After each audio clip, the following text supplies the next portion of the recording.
show for you. Review some goddamn cooking videos. Start off with the almighty Marco Pure White. Oh, the almighty Marco. All right, let's get into this spaghetti carbonara.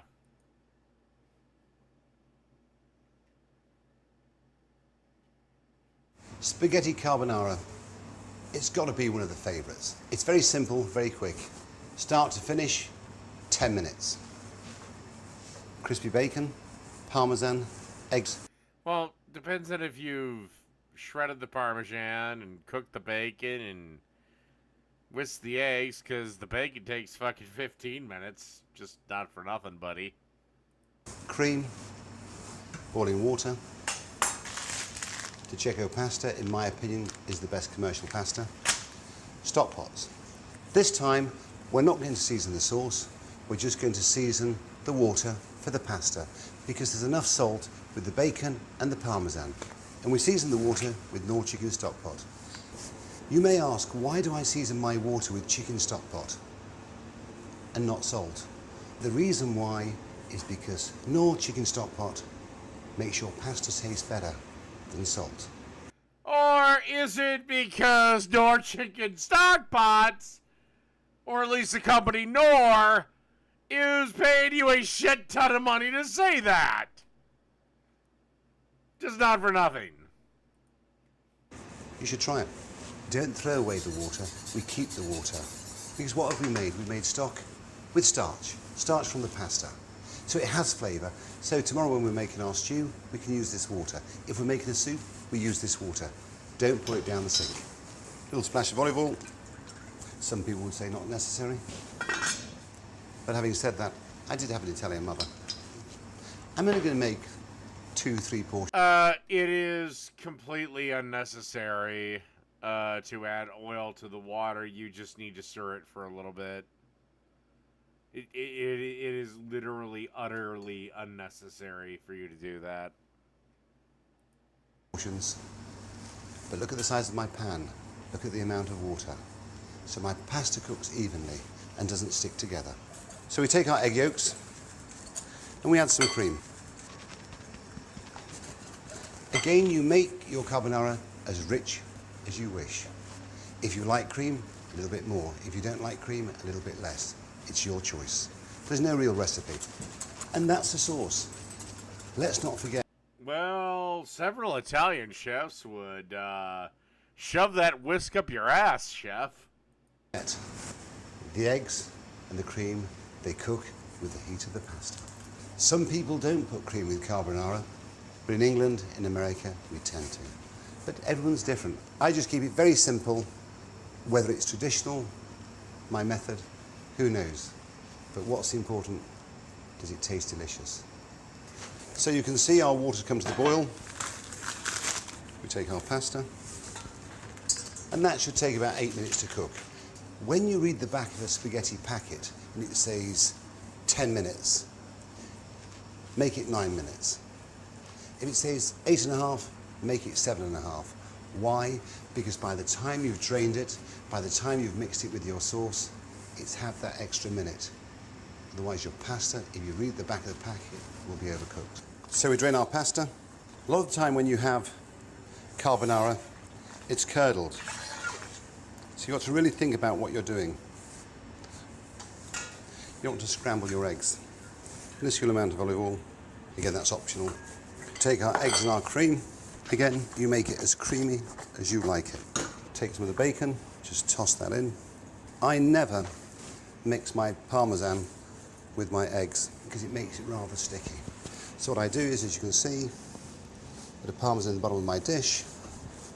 I slide in my carbonara, a little bit more bacon so I've got that nice texture, so it's not soggy bacon, it's crispy bacon. Take a little bit more parmesan. And then I serve parmesan with it, so I have parmesan on the table. So if someone wants a little bit more cheese, then that's fine. A little black pepper. As you can see, I don't mix my bacon and my parmesan with my cream and my egg yolks. I build it in layers. So therefore, my bacon's still crispy, it's got texture. I can taste the cream and egg mixture. I can taste my Parmesan. It just doesn't become one big flavour. And there we have our spaghetti carbonara. Well, that's a thing.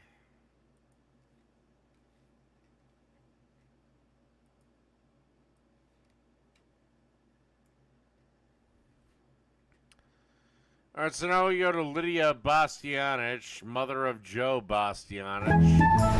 What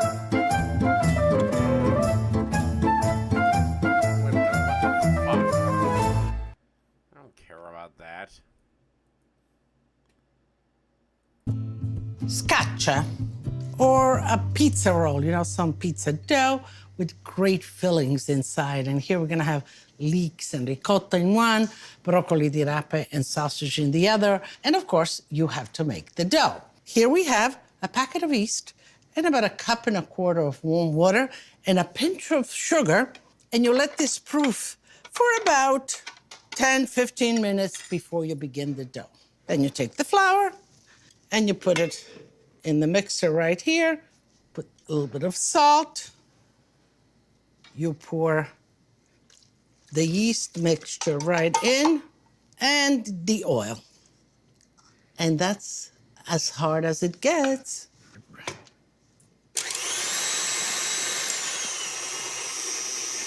Let's help the machine a little bit. Let's just clean down the excess flour on the side.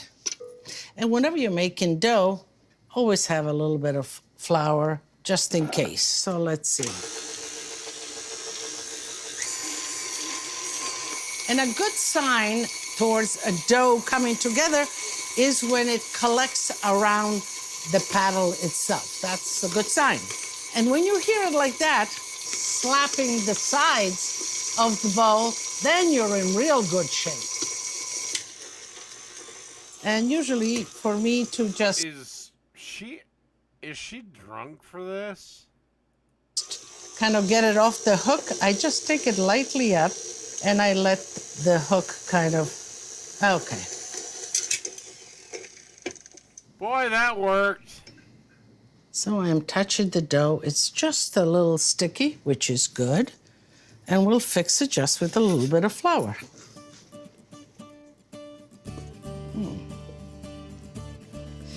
But you know, when you do pizza or this kind of dough, I always like it a little looser because it will rise more. It would get lighter.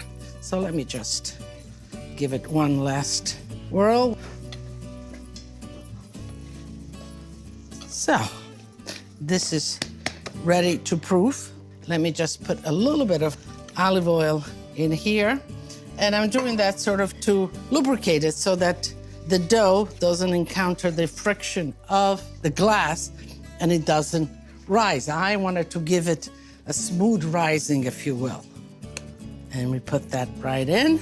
You cover it with a plastic wrap and you keep it in the kitchen in a warm, nice situation for about half an hour to 40 minutes and it will rise. It'll become double, if you will. Doughs have always questions. So this is Luis Arroyo from Long Island. And he wants to know, how do you stretch the pizza dough properly? Mine always snaps back or it gets too thin and holy. Now, do you get rough with your pizza dough? Gently does it, you know, nice and easy.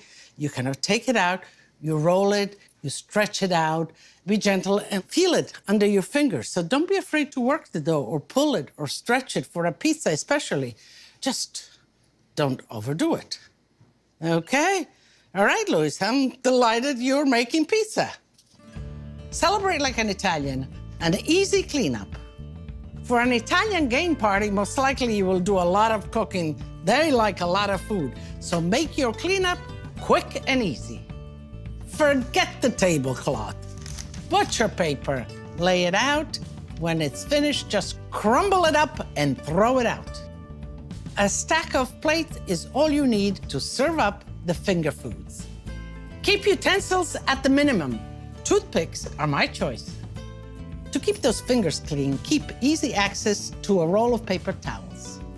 And don't forget to have a bucket of ice with drinks within easy reach so the spirits remain high. Scaccia, the pizza roll. So we'll have two fillings. One of the fillings is onions and leeks. And you put the onions first and the leeks. And, you know, it seems like an awful lot, but this will kind of shrink into half of that. Salt. And you just kind of mix. It's going to release its own water, and it's going to slowly smother and smother. And when it is nice and smothered, you need to pull it out, and you need to let it chill, just like here. For the sake of time, I have it here. This is how it looks. To bind it all up, whisk the egg. Okay. Ricotta. Yeah. Grated cheese. Chopped parsley. I can just imagine my old buddy Jake now. Okay. And you just mix it well. So that's one filling. And the other filling, broccoli di rape, you all love it. You take the sausages out of the casing. So a little bit garlic, oil, get the sausages going, throw in the broccoli di rape, peperoncino, let it smother slowly, and you got the other filling. Louis, you're with me? Watch this now. This is how you stretch the dough. Always put a little bit of flour on the board, and you punch it down kind of all around, and you just let it flop out, just like that. So we have two here. Let's cut it in half. That's just about it. Leave this here, and Yeah, there is no... What the hell? Yeah, there is no fucking way with the views Jake gets, he's making his living from that. we'll work one at a time. What you want to do is you want to make a rectangle out of it. So you see how the dough listens to me? It doesn't go back. That's because it has risen properly and it's behaving properly. Rolling pin, just like that. Just stretch it a little bit. So a little bit more flour. Actually, believe it or not, I decided fuck it and ordered pizza. It was a fine pizza. Stretch it just a little bit more. Oh, Jake is a champagne socialist. The house he lives in is either paid for by his parents, lives with his parents. If he truly does nothing but Twitter or Twitch or Twinkle Toes or whatever the fuck,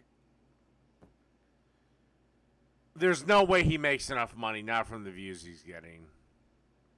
So he either lives with his parents, lives in a rich uncle's house that he doesn't care about, or something. Local. I guess local chain. Because I don't think they're out of Minnesota.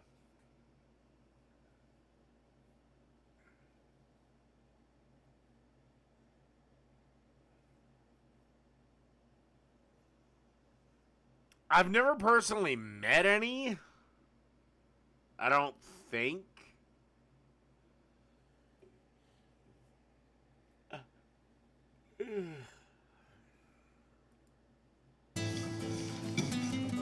Okay.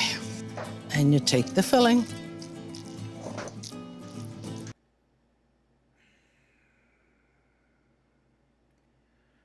Possibly one.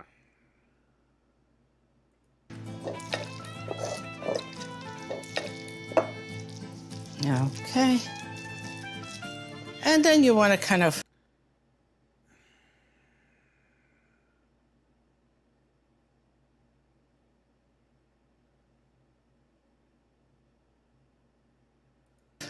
roll it in a little bit like that so it doesn't. Actually, yeah, I'd say one. escape out. You roll it in just like that, and a baking sheet with some parchment paper. So you've got little pinches here and there. It sort of lets the steam out. So that's... Unfortunately, this particular champagne socialist is also a member of my family. Gotcha number one.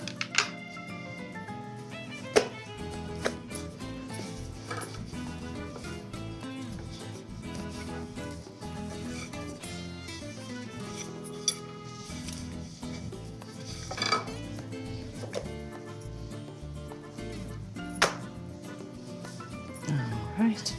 And here we put the broccoli di rape filling.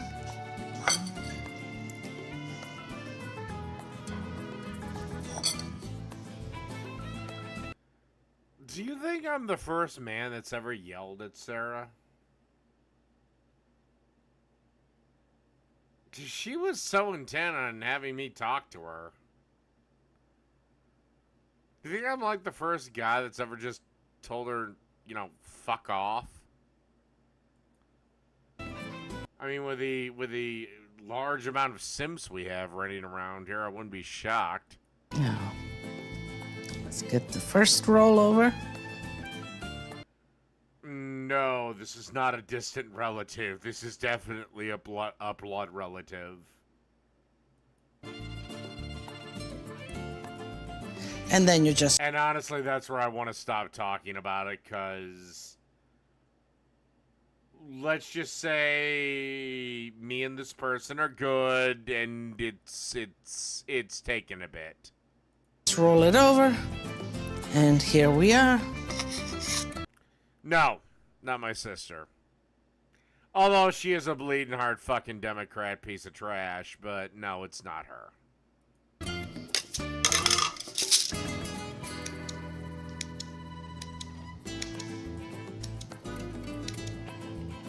Okay. Brush it a little bit with the oil just to give it some shine. You preheat an oven at... No, she's not a socialist. She might be a Democrat, but she's not a socialist. 375 degrees. You bake it 40 minutes to 50 minutes, depends on how thick the dough is. You let it rest. And it's beautiful and easy. And Louis, you can do that. Okay, so the scaccia is baked. It's still nice and warm. So let's just slide it right out. Let's see, let's cut it now. So I think I'm going to cut it like this. That's one. I have family members that are blood relatives that aren't just Democrats, they're full-on socialists. And that's... Yet, we all come together on Thanksgiving. We just do not discuss politics. We stick to football. the other. So let's put this one here. And let me put it this way. I can still discuss politics with my sister for most of the time. And this one here. Let me cut a little, and a serrated knife. I'm sorry, this thing looks like shit. Look, I know you're a lovely lady and everything, but this looks like dog shit. Moving on. I have no idea who this is, but he's making chili, mac, and cheese. We had chili before, as well as mac and cheese, but let's combine the two to create this absolutely delicious meal. Let's get straight into it. To start, we're going to need one brown or yellow onion. We can slice off the tip, slice it in half through the root, and then we can just remove those annoying skins, and you can save them for a stock. As for the onion itself, Okay, I like his onion technique. Kept the root on. Just make thin slices across, stopping at the root. This will keep it intact. Rotate 90 degrees and slice horizontally through the center to break up the formation. Then just go through and dice this into small to medium sized pieces, making sure you trim off any excess flesh from around the root just so we don't have any waste, and that can be saved for a stock also. The second thing we need to prepare is 4 cloves of freshly peeled garlic. These can be ran along a microplane or fine box grater just to create a paste, and make sure you scrape it all out of there just so you don't have any waste. Just use fucking minced garlic. Last but not least, run 100 grams of mozzarella cheese on the larger side of a box grater, doing the same thing with cheddar cheese as well, and you can pretty much use any cheese of your choice. Just make No, as far as I know, Jake has not uploaded his pizza video. He hasn't uploaded shit. I mean, I'll check real quick.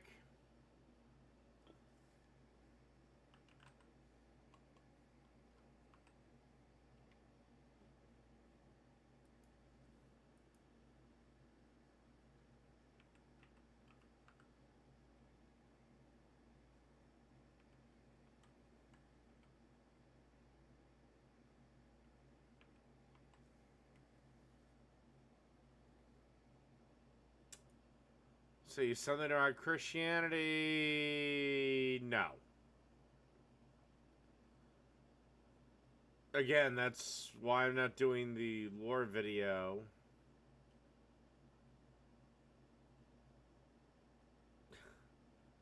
Again, I got told he's gonna take me on, recreate one of my recipes, and I'll be fucking waiting on bated breath to hear that shit, buddy.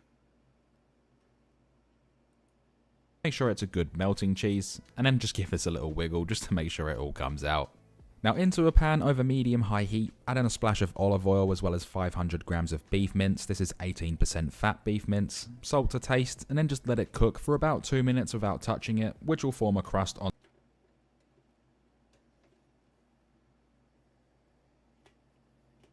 about 3 minutes, just until a majority of it is no longer pink.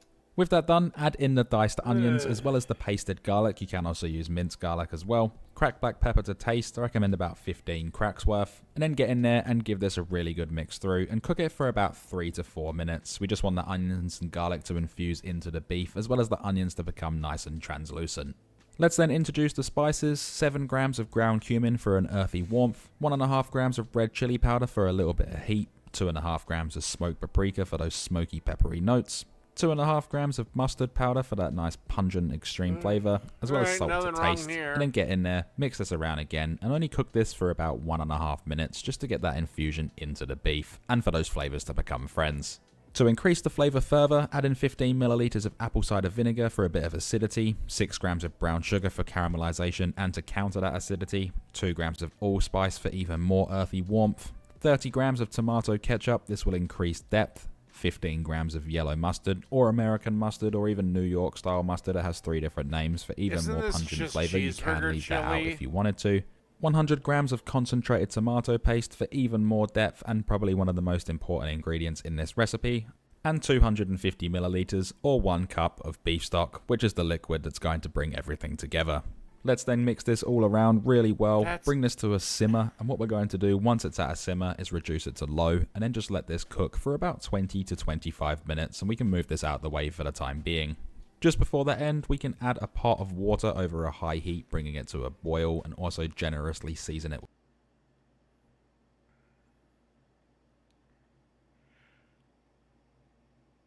with salt. Once it is at a boil, add in 300 grams of macaroni. I ended up using spirals for this recipe just because I think they pick up the sauce a lot better. Then mix this around just so they don't clump up, and cook this for about 2 minutes less than the packet instructions, and then once that's done, this can just be removed and drained. Going back to the chili, give this a really good mix through. It should be a beautiful rich sauce right now with a deep color and smell. If it is a little bit too dry, you can definitely add a bit more beef stock. Once you're happy with it though, we can add in the cooked macaroni or whichever pasta you chose to use, and then just gently fold this together until everything's combined and everything has that beautiful color and smell. The last thing to that's not chili though. That's whatever bastardized version you fucking Brits came up with. do is just sprinkle over all. Look, and I have no problem with chili mac, But that's not chili mac. That's, again, a bastardized version by fucking Brits. Of that cheese, which is the cheddar and the mozzarella. Just make sure you spread it out evenly though, and every little bit's covered on top. You can also add a bit more cracked black pepper here if you wanted to. I ended up adding about 15 more cracks, and you can also hit it with some more salt if it needs it. Then transfer this over to a preheated oven on the grill or broiler setting at 200 degrees Celsius. Just cook this for about 3 to 4 minutes until that cheese has beautifully melted. Now, as you've seen in the intro for that delicious cheese pull, this is it right here. It has beautiful moisture, it smells amazing, and it looks... Yeah, unfortunately, your chili is dog shit, your pasta's fine, and it's far too dry. That's not a fucking chili mac. That's whatever fucked up, dipshit, bullshit, half-assed thing you fucking limeys call a goddamn chili mac. Guess old Uncle David have to teach you how to do the proper one. Looks beautiful as well. We can then serve this on a plate or in a bowl or eat out the pan for all I care. It's completely up to you. And this should serve about 4 to 6 people depending on portion sizes. I like to hit it up with a little bit of Parmesan cheese at the end. This is completely optional. You can even add more cheddar or mozzarella, as well as some cracked black pepper. But right here is this beautiful dish. It is absolutely delicious, and I can't wait for you to try it yourselves. Now the only thing that is left to do is, of course, we can then dig in. If you've never had this combination of flavors before, definitely do make this. And if you Altered Rin is here. have, definitely do make this. It's absolutely incredible. It's delicious. It's easy to make, and it's cheap as well. If you enjoy. Except it's not a chili. I don't know what the fuck that thing was, but it wasn't chili, mate. Look, I'm sorry. I love the British people, but you motherfuckers don't know how to make a chili.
Damn it. Oh, what the hell? I haven't done this one. Now let's meet the most arrogant son of a bitch in cooking, Myron Mixon.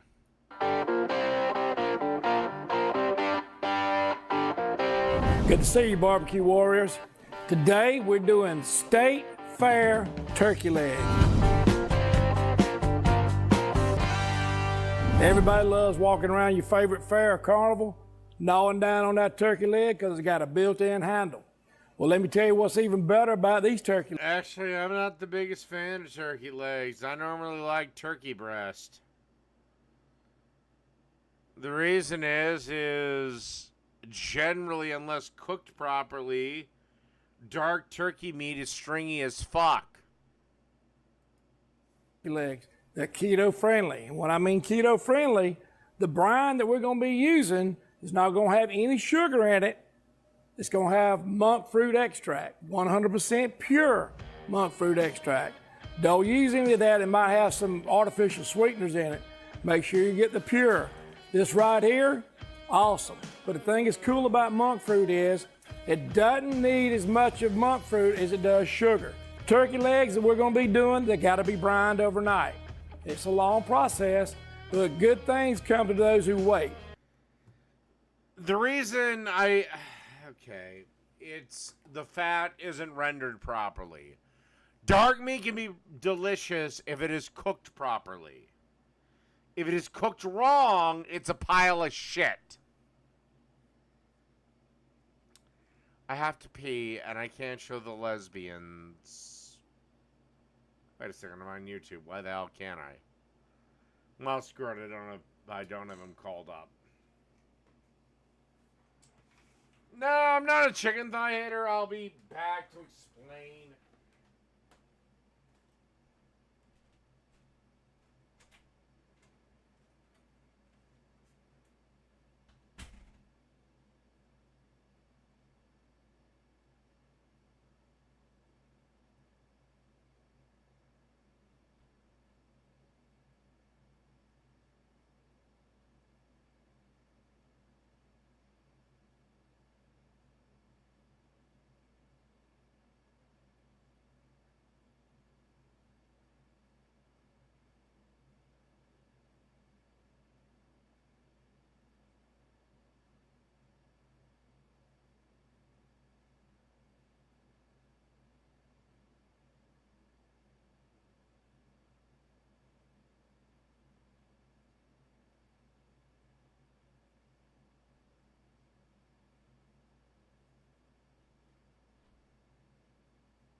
Chicken thigh is fine. I like chicken thigh if I'm smoking chicken or if I'm doing a salad or like a barbecue, you know, type of thing, like a shredded chicken.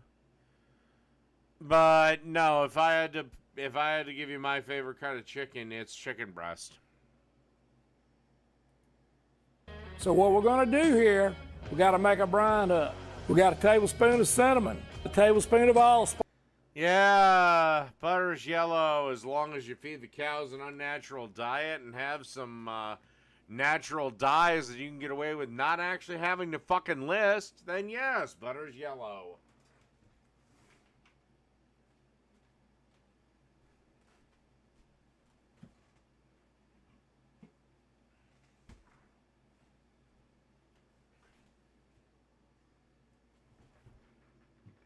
Thighs are way more forgiving than chicken breast. But if you know how to properly cook a chicken breast, then there's no other cut of chicken that compares. I will grant you, Altered Ren, thighs are way more forgiving. Chicken breast overcooks immediately and can dry out in 8 seconds. Like, it can literally dry out in the time it takes a man to take a piss. Spice, garlic powder, 3 tablespoons of onion powder, 3 tablespoons of dry sage, 1 tablespoon of smoked paprika, 1 tablespoon black. But again, if I had to have my cut of chicken, I'm going chicken breast. Go big or go home. Black pepper, 1 cup of kosher salt. Now the last, to make it keto friendly, is our monk fruit extract, 2 tablespoons. We got a pot over here that's heating up already, getting hot, of a gallon of water. We got. Hey Myron, 1, you're not fooling anyone. You're not keto. 2, do you really think this monk fruit shit's gonna mean anything? Fucking just tell them not to have the goddamn chicken on between 2 slices of bread. Pour over those turkey legs. We're gonna mix it up, bring it to a boil, then we're gonna let it totally cool down before we put it over our turkey legs. Let me get it good and mixed up and let it simmer here a minute. See you back after it cools down a little bit, then we're gonna pour it right over our turkey legs. We've got to cool down. We've got to do some prep work on our turkey legs. Not a lot. Go out to do a little bit. We're gonna take a meat tenderizer. About 56 blades right there. We're gonna pierce the skin on these legs. That's all you want to do. You ain't want to go to the bone. Just pierce the skin. Now what that does for us is a couple of things. It's gonna help that brine get in. It's gonna do nothing because you only really did it on 1 or 2 places of the chicken. To the meat deep, but it's also going to help in the cooking process when we want that bite through skin. So we're ready to go. We got the last 2 legs prepped. We're going to take our brine that's cooled down. It's got to cool down now. You can't use hot.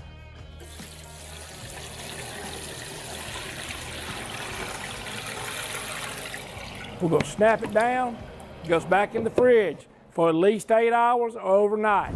All right, barbecue warriors, 8 hours is up right here, or overnight, whichever one you want to do, for our turkey legs and our brine we made up. Gonna bring them out. Now, when I reach down and get them, I kind of slosh it around because I don't want any excess of the ingredients of the brine to stick to it. Good eating right here. All right, we got our legs in here. Now, to keep it keto all the way, I got some recipes in my keto book right here that uses the monk fruit extract. They're awesome recipes. But for ease of doing and me not having to transfer it over into one of my shakers, today I'm going to use my Honey Money Cluck Rub. It's got honey powder in it.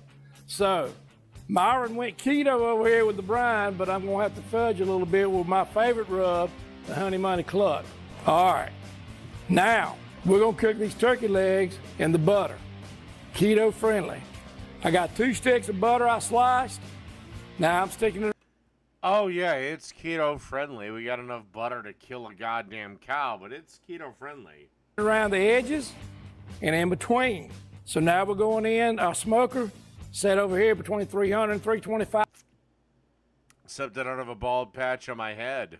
It's gonna take us around 2 to 3 hours, or until we get 165 or better down the thick part of these legs. Let's do it. Barbecue warriors, we're 3 hours into the cook time right now on a state fair. Just remember, dear detractors of mine, Jake has never once, ever overcooked me. Yeah, that right there would be good for a football tailgater, anything like that. Staying strictly with our keto diet, get the ranch, you can dip it down in there. Oh God, what is this fucking guy's obsession with ranch? Okay, do I have any viewers from Georgia? Do you guys just fucking drink ranch by the goddamn gallon? See what they are. Let me tell you what that is. Oh, I know what you people are trying to goad me into. Just keep in mind, your hero's never beaten me.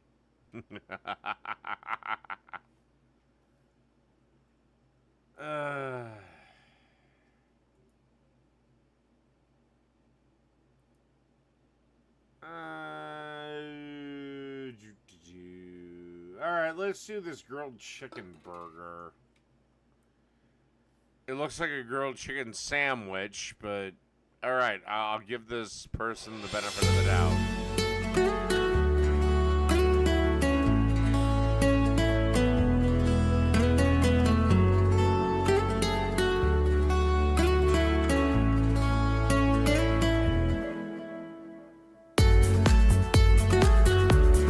Oh, great. I gotta pay attention.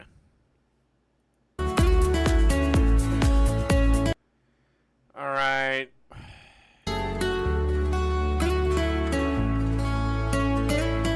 Okay, chicken thighs and... Okay, chicken thighs, 5 to 6 chicken thighs, boneless, okay. Plain yogurt. Alright, are we doing a half-ass curry burger? Okay, olive oil. Get lemon juice.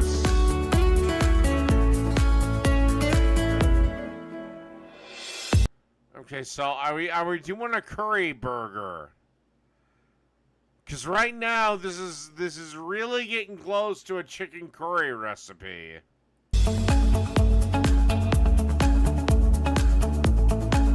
Okay, we're really close to a curry recipe.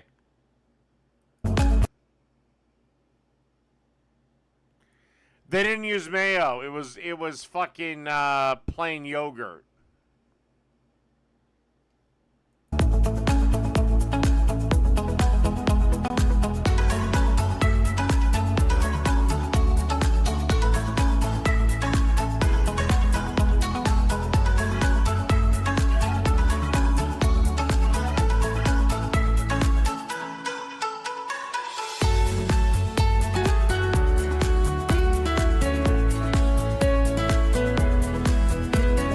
The fuck?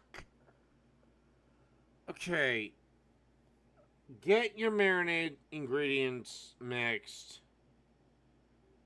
And then add the fucking chicken.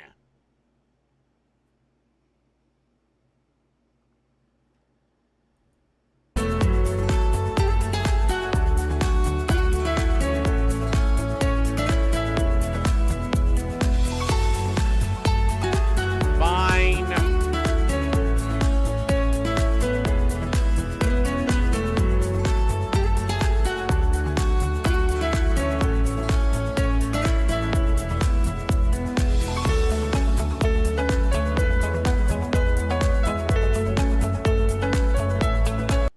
Okay, we have like spicy relish here. Okay, fine.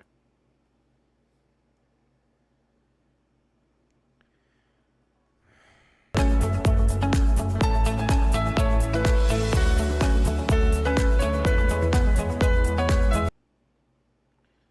swear to God, I'm gonna kill these fucking headphones.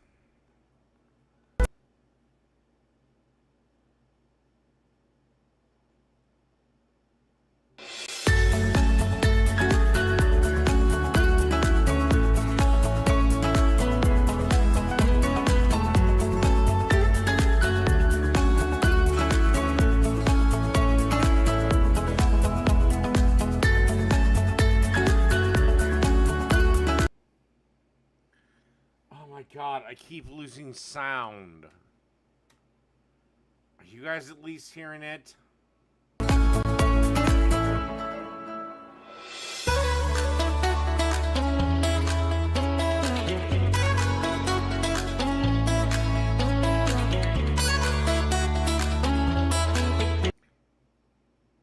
Yeah, and great. Now it's cut out.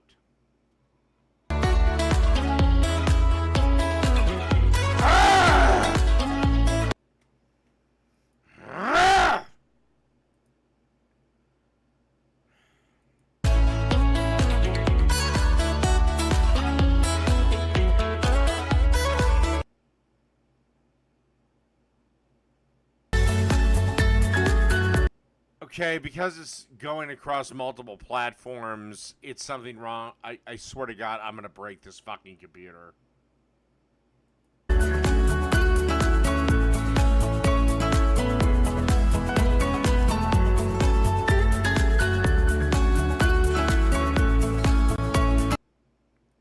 Trust me, I know my fucking audio's cutting out.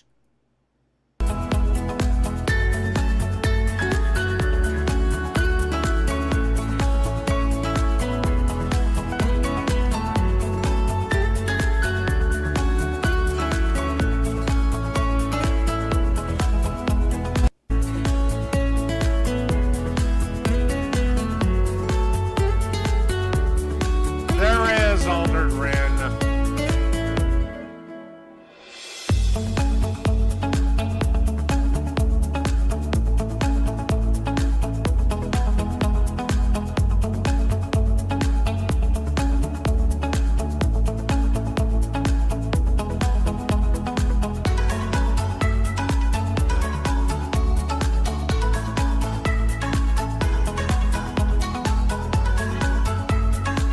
I'll have to buy a new headset tomorrow.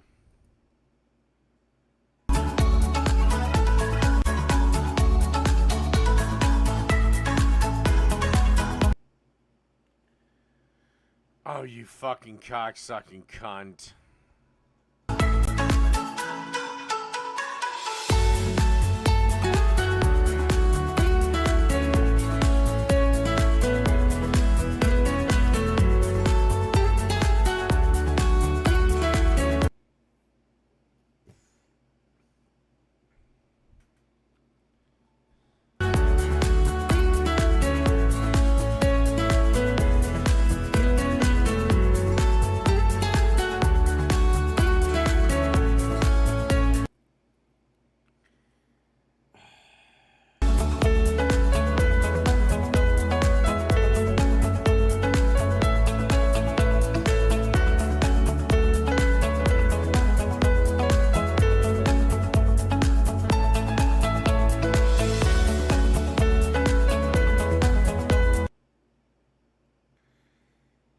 Alright, because I'm having fucking audio issues. And I'm cooking.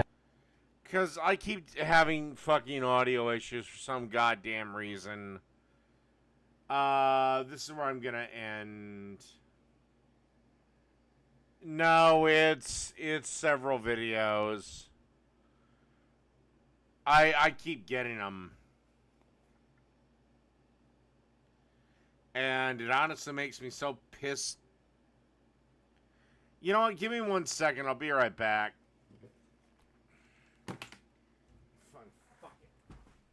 Years ago, I was in New York at James Beard house. I was very friends with James Beard, you know, in the 60s, 70s, and so forth. One time I was at his house, he was doing his famous onion sandwich. I've done it several times home because my wife loves it, so I want to show you how to do it. And those were a round sandwich, so if you have a cutter like this, you can cut it with this. Try to get it to lose the least amount of bread, and I have that that glass. Well, it's not very cutting, but I can still cut it after with a knife just to mark it. Yeah, okay. And so I will cut it a little bit here. And remember that you always keep the trimming, you know, to do breadcrumb. Always do breadcrumb with those trimming. You put that in the food processor, and you have beautiful fresh breadcrumb. And it is actually quite different than the breadcrumb that you buy. Because the one which is dry, you have much more bread in it. So here I have two round things. We want to put mayonnaise on top of it. Generous with the mayonnaise. Up here. Again here. And the slice of onion. You could add an onion the same size on your sandwich and good slice. Probably a bit harder, a bit easier to do it with half an onion. And cut two thin slices like this. One. Two. That's it. What you want to do now, a little bit of salt on top of it. Forget the salt. Then the other slice of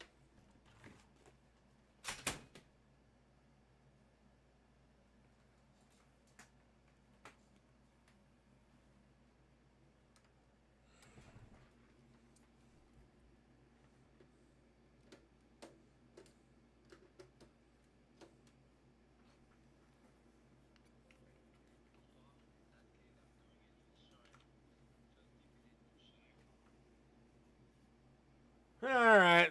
Well, you suck.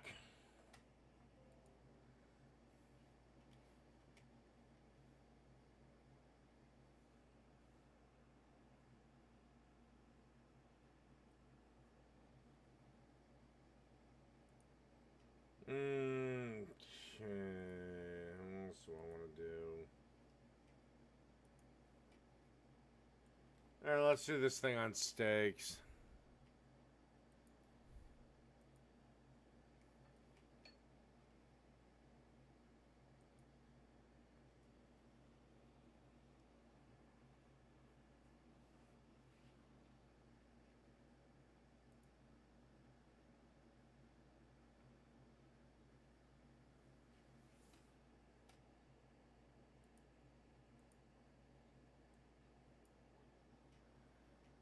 I got it as loud as it gets.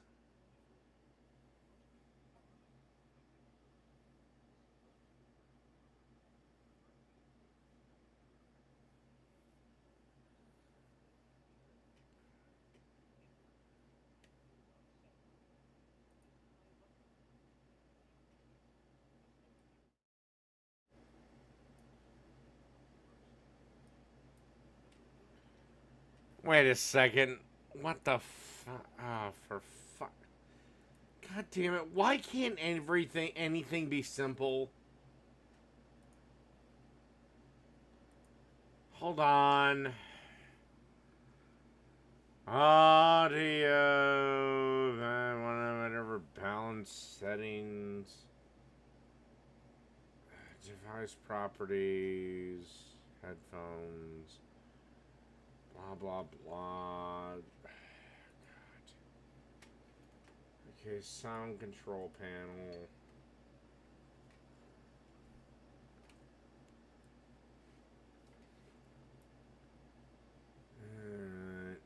Boom. Properties. Levels. Okay, why is this so low then?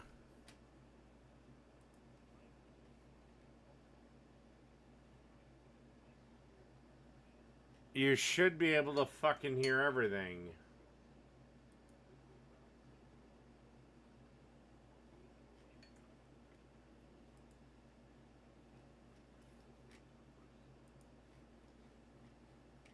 Okay, no audio.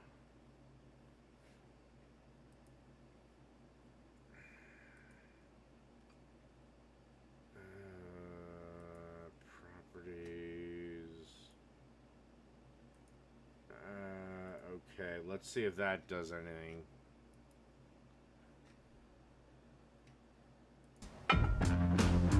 Does that do anything? I use my plumber's torch to ignite more of the charcoal and open all 4 vents to get the fire going.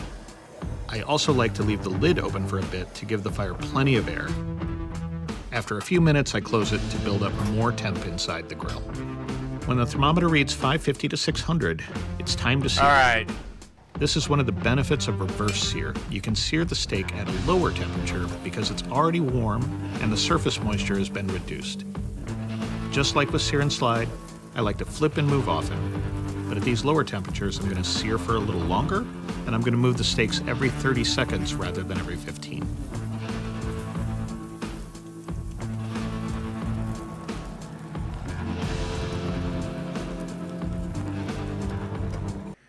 I'm sorry, I've never actually flipped my goddamn, I've never flipped my goddamn, audio midstream. The reverse sear method delivers a uniform doneness to the inside of the steak, and it's an easy way to cook the perfect steak every time.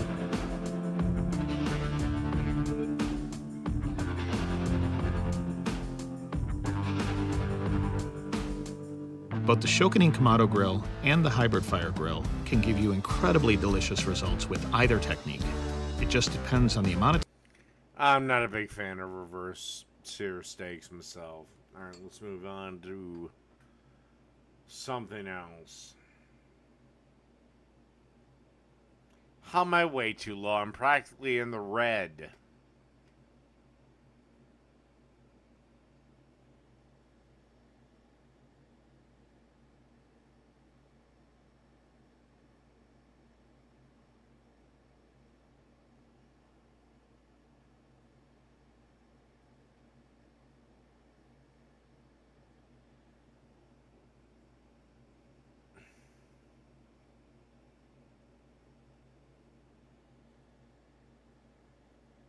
How the hell am I?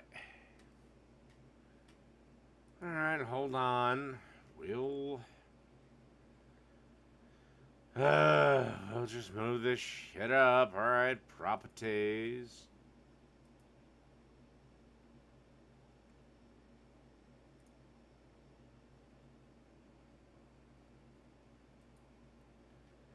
Alright, am I fine now? Now?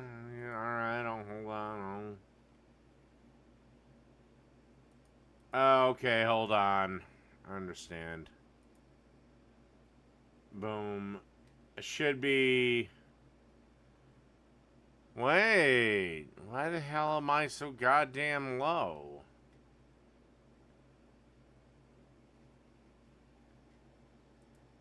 Okay. Yeti.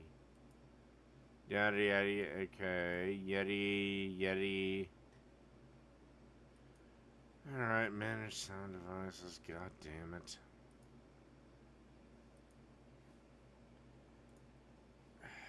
Sound control panel. Son of a cunt. I hate this fucking machine. I swear to God, before long, I'm gonna smash this goddamn thing into a million fucking pieces. Okay, how about this? Are you hearing me now, motherfuckers? Oh my God, I am so sick and tired of this motherfucking machine. Your days, asshole, are fucking numbered. And I'm gonna have a great big smile on my face when I smash you into 1,000 pieces. Time you have available, and the crust and flavor profile you're looking to achieve with your steak. I encourage you to experiment and find your favorite method. You can't go wrong either way. Now This I is should be Food and perfectly Fire hearable. by Kalamazoo Outdoor Gourmet.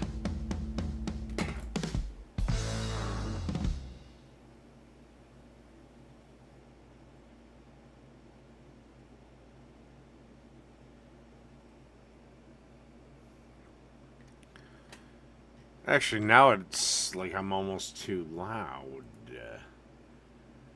Okay, fine.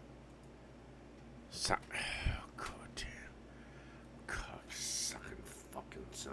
One thing about eels, a lot of people say, oh, this. Shut up.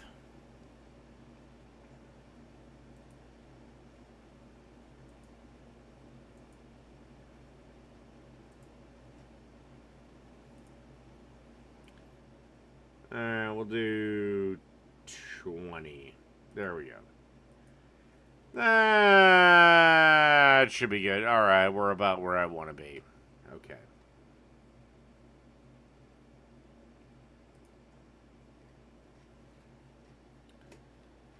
All right. Classic Philly cheesesteak.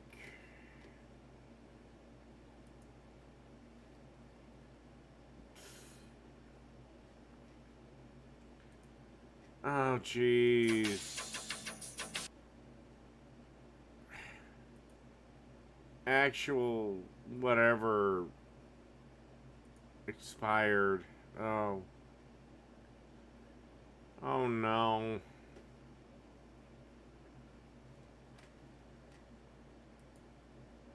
What comes to mind? Well, there's really three things. The Liberty Bell, Rocky Balboa, and what? Philly cheesesteak sandwiches. Bertha is fired up over there, the original flat-top cowboy griddle, and we are throwing us on some ribeyes to make you the tenderest, tastiest sandwich in the world, topping it off with what? A homemade cheese sauce with some green chilies in it.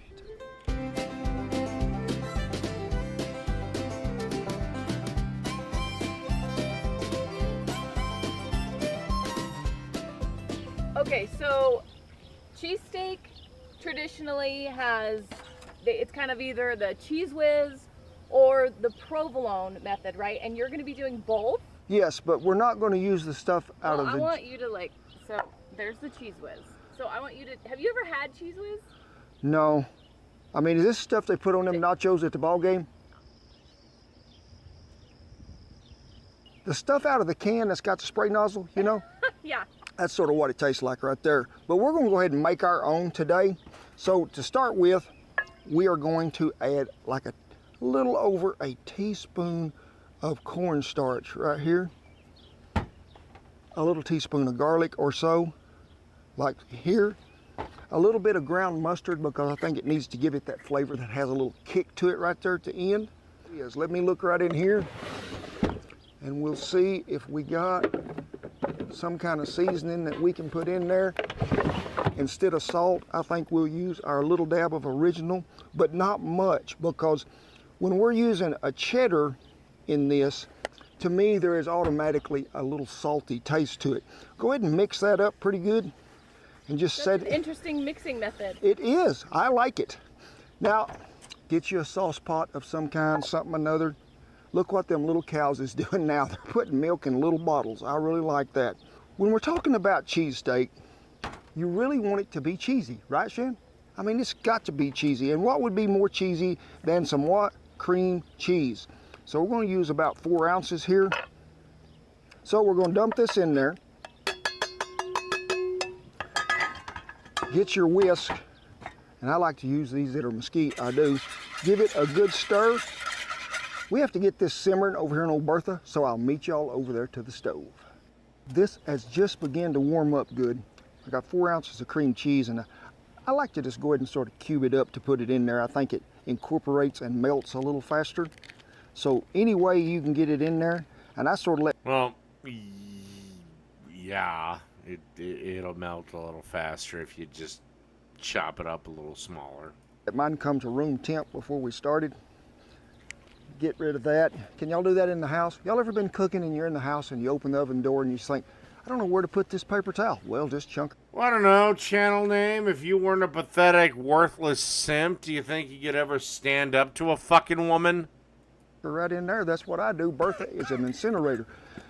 And stir this because we don't want that milk to burn, but also we got to get all this stuff melted in there and get it good and creamy, smooth, and then we'll go on with the goodness. Well, we have let this simmer around there to where, I mean, it is smooth, silky smooth. At that time, you just need to pull it off your fire over here. Let's get that cheddar cheese in there. And you're just going to stir it here till we get all that cheddar good and smooth. When you're doing this, and you get it to this point right here, which I think is, we are oh so close we are.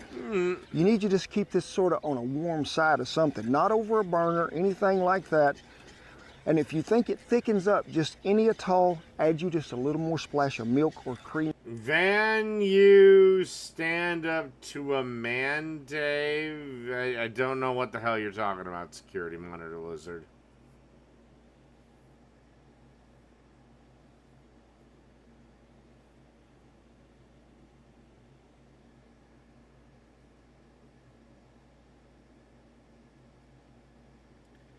You heard exactly what I said, channel name. And if you're deaf, that's your fucking problem. Can I stand up to a man? Yes. Have done many a time.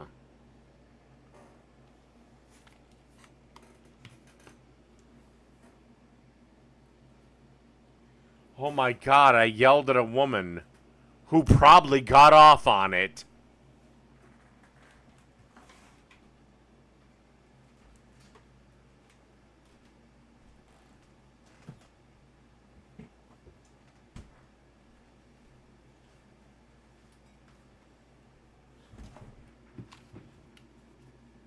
Because if you remember, I didn't ask her for any of that shit. Okay? God damn it. Fucking sucking cunt.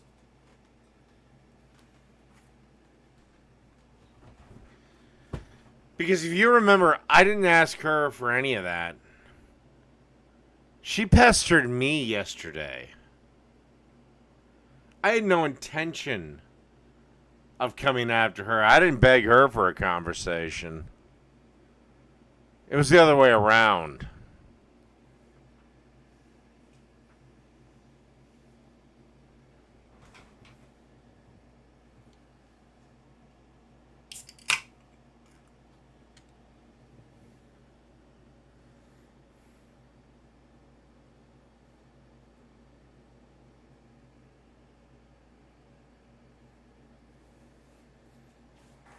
Because remember, those of you that were here yesterday, she came onto my channel. I didn't go onto hers. I didn't egg her on. I didn't mention her name.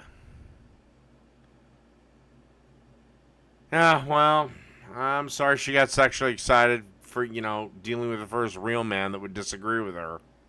Back in there and stir it back up. But folks, if you'll wait on me just a minute, I'm gonna go over and get the Cheez Whiz and we're gonna look at this and you tell me which one you'd rather have. Now, remember, Shan brought this out there, okay? And sure, we would heat it up. So Shan is the taste tester today. So here's your Cheez Whiz, sugar. Oh, thanks. Uh-huh, try that. Now, I want you to try this.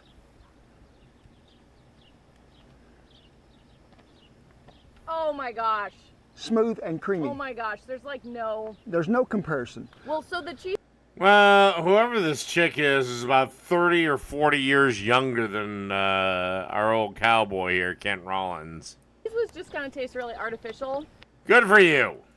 But the like garlic and Oh, yes. flavoring, But oh man. what would it be a Kent Rollins episode if we didn't cowboy it up, right?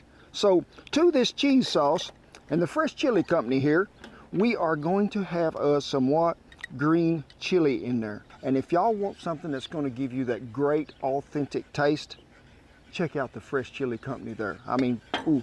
But there is no comparison on this, and you can see. I love a cheese and green chili, Uh-huh. like our mac and cheese. Yes, so Woo! we're just going to set this right over here. We got to get over here to the flat top grill. Pretty much every man who isn't a beta soy boy bitch likes him younger. We call Bertha and get us some onions caramelizing.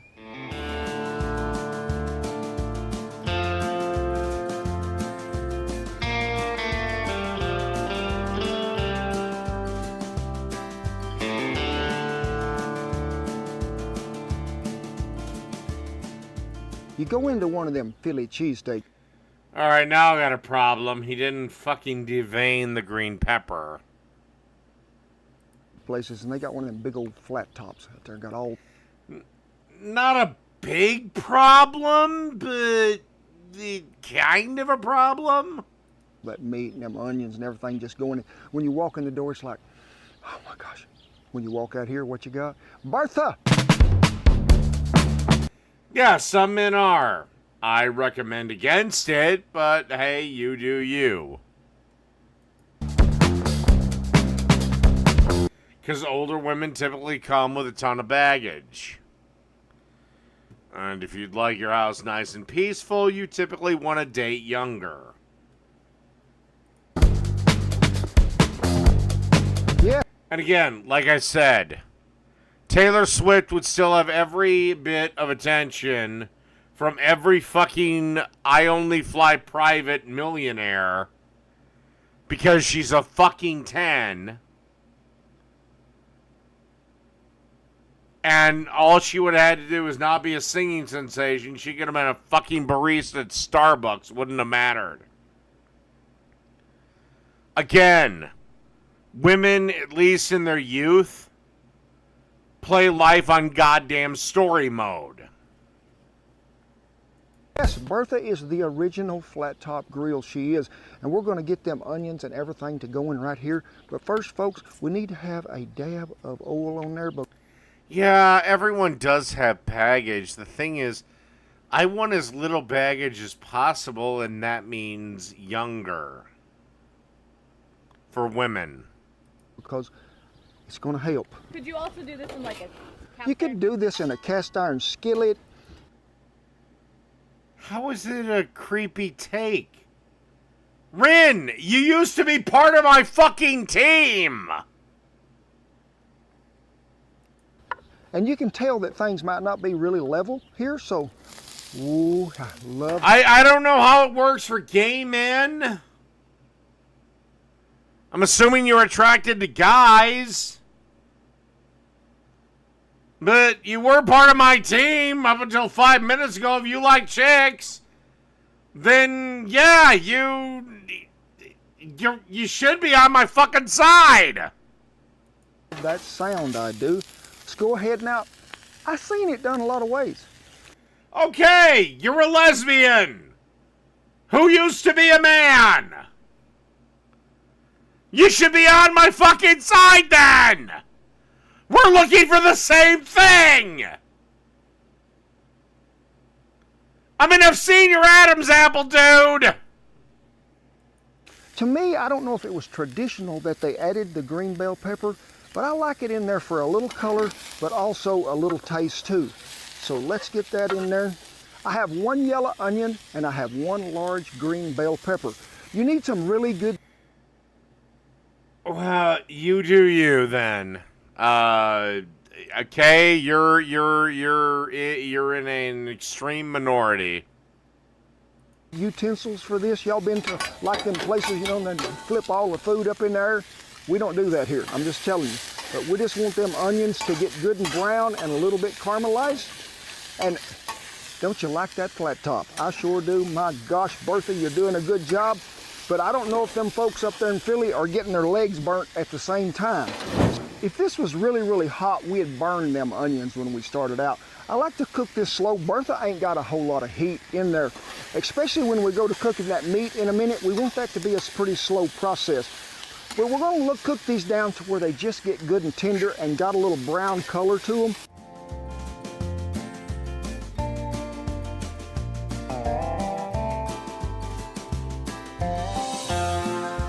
Well, you guys do you. But as for me, I'm looking at 10 to 15. In fact, the youngest I would date would be seriously 18. I don't really drink in public anymore, so it wouldn't be a problem.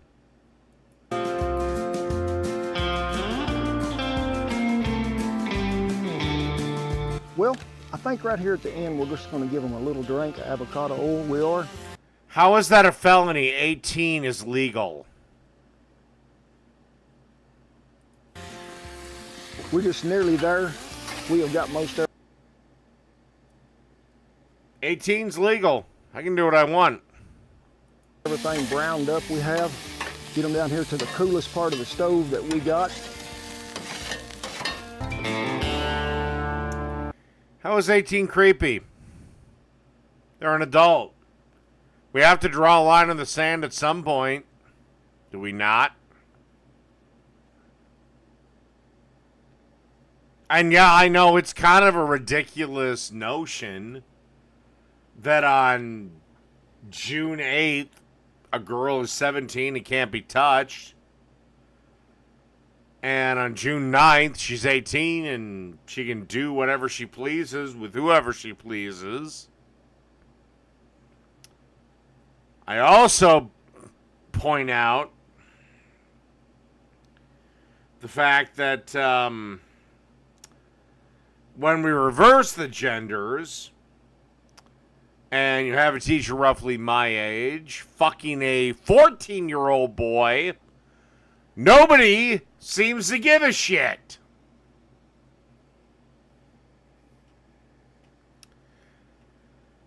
Rin, there is no power dynamic.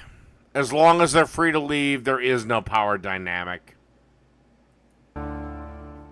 2 big old ribeyes. Now, I'm really got 2 different ones out here, and I mean not different cuts of meat, just 2 ribeyes. This come off a tomahawk, and this is just about a 14-ounce ribeye.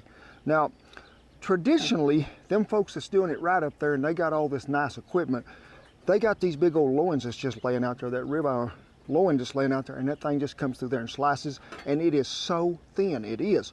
But folks, you need to freeze these about 45 minutes before you ever start. So we're going to try to just cut this down through here to where freezing helps it cut. Oh yeah, you can see what we end up with that way. So oh wow, just keep slicing down through here. And maybe them was in the freezer 2 minutes too long. Try to keep them as thin as possible. Let me get back to this one now and I'll show you, because a lot of people are going to cut this one here and just keep cutting here. Now, sure, you're cutting against the grain of the meat. This one we cut here to have big thin pieces of meat, okay? This one, when you slice this off this way against the grain, sure, it's going to be tender, but look at that, it's going to fall apart oh so easy. A lot of people say you gotta see them big old strips of meat in a Philly cheesesteak. And I think there's going to be plenty for the spectators here that are gathered around camp So don't lose patience, Big, if it's not coming your way too fast, okay? Low heat, not high. We don't want to just think, hey, I'm gonna throw these on there, but you cook all the moisture out of them that way. So we're just gonna go ahead and go to laying these out there. Whew, wonderful. As I have stated several times, channel, I don't live in a trailer park. Nothing against people that do. But I don't. I live in a house. I live in a neighborhood. And no, I wouldn't take advantage of any developmentally disabled person. But again, how many girls right now are counting down to the 18th birthday so they can legally show their pussies on OnlyFans? Honest question. Honest question. How many girls right now, tonight, are counting down until they can show their pussies on OnlyFans? And hell, if it's two girls that happen to have the same fucking birthday, they could end up chowing down on each other. Sure, a lot of clicks will be done with that. Sound that is, Beagle, hear that?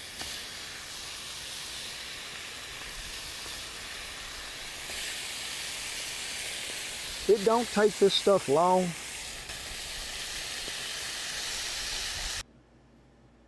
I don't know if I live in an affluent area or not.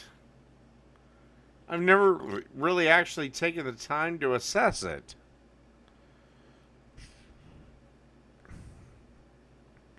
I mean, nobody here really struggles. Everybody has money. Everybody has meat to grill out. I will say I'm the only single person with a house. I don't really know. You've given me food for thought.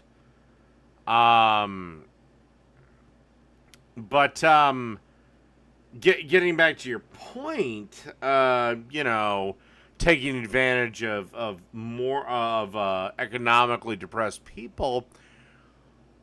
Well, if an 18-year-old is offering herself to me for sex, and I accept that arrangement, is that not sex work? And isn't your world male feminist view, isn't sex work a good thing?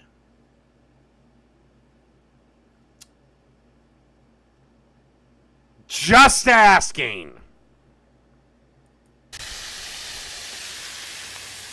There is a great smell coming off here. Ooh, my goodness.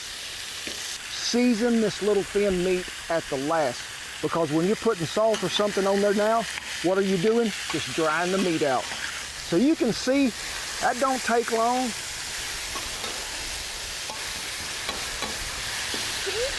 Well, I mean, yeah, you have channel names so concerned for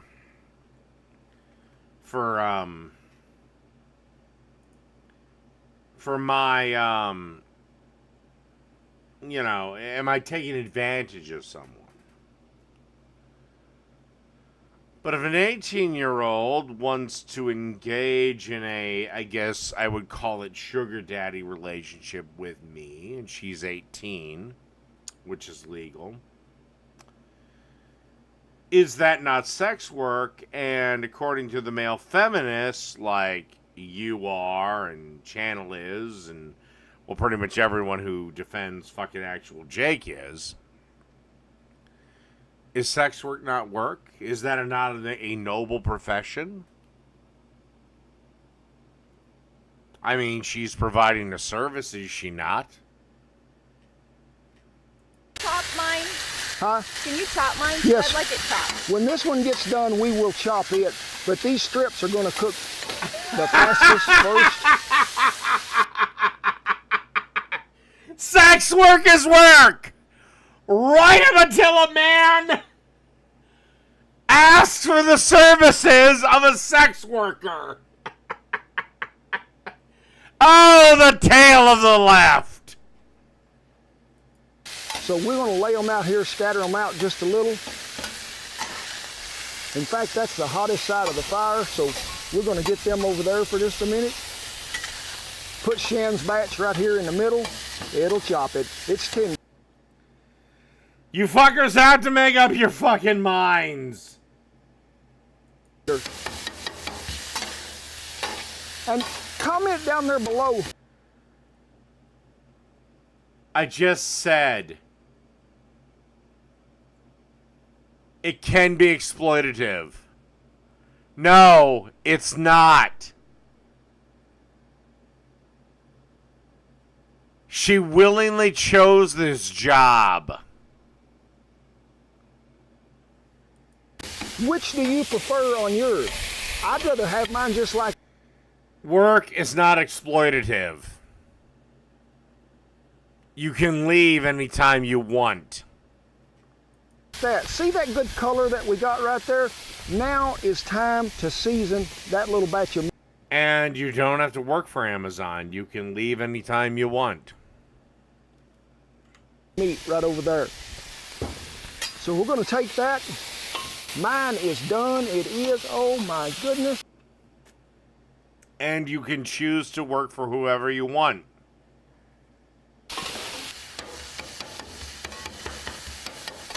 You can see most of the red color is cooked. Like, this is the dumbest thing ever. Sex work is work. Sex work is work. All right, sweetheart, how much for you to suck my dick? You exploitative bastard!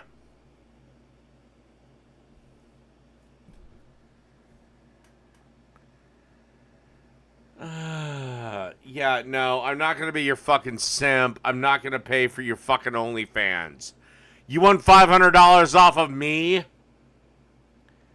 This will involve activities that require you to get on your hands and knees. Out of this, so let's go ahead and season this one. And if I got long enough arms, we're going to reach right over here. Pardon me, I'm going to walk right around there just a second. Slide this one back over here. We're going to give half of that to me. Oh, I'm just obtuse. Okay, that means I know I won the fucking argument. And the rest of it to Shan.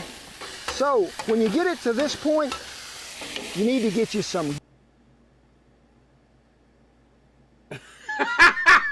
The ability to properly consent! Here's the consent! I'll do this for X! Okay, I'll pay you X! There's the fucking consent!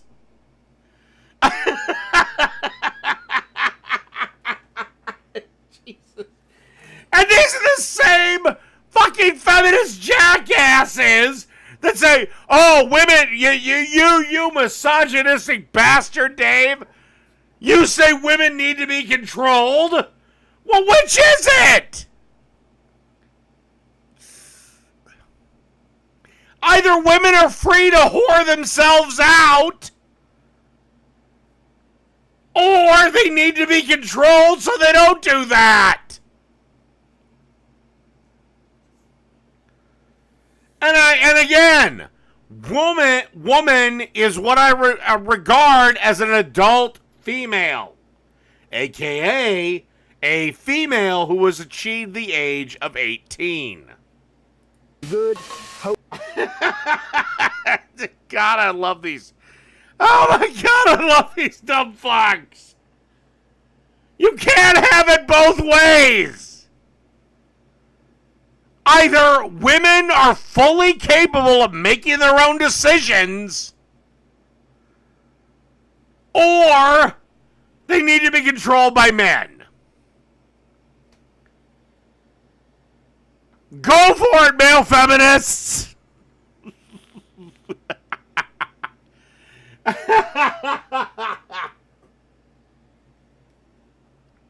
Yeah, sex work is work when the man isn't getting any benefit from it.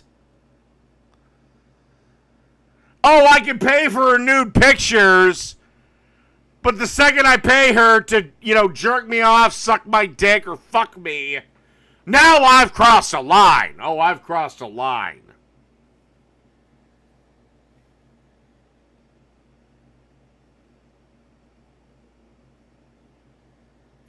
I believe it or not, Altered Rin, I agree. People can do sex work if they so choose. But that means sex. Not just posting pictures of yourself naked online. That means actually sleeping with someone. And look, if you want to do that, more power to you. I don't care. It doesn't mean a damn to me how a person makes a living. But let's be real here. Why is it that I get called a creepy pedo if I were to, let's say, hire an 18-year-old hooker, or an 18-year-old female hooker, let's be clear. I get called a creepy pedo.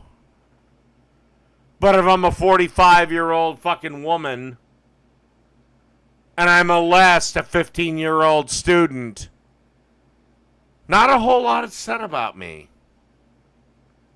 Odd that.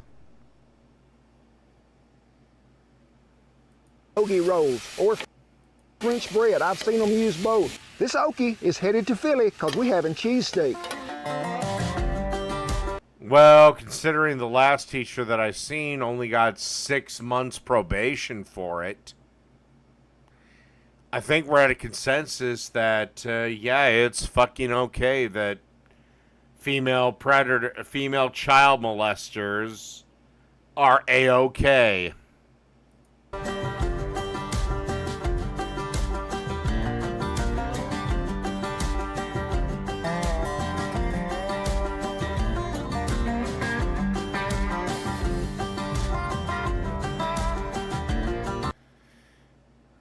You're right, it might be, but it's not treated as such.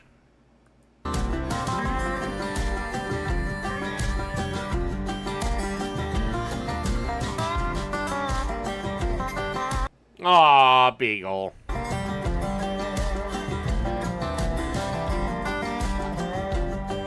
Alright. I've had fun with y'all. But, this is where the stream ends. I don't know. Maybe I'll do another one. I don't know.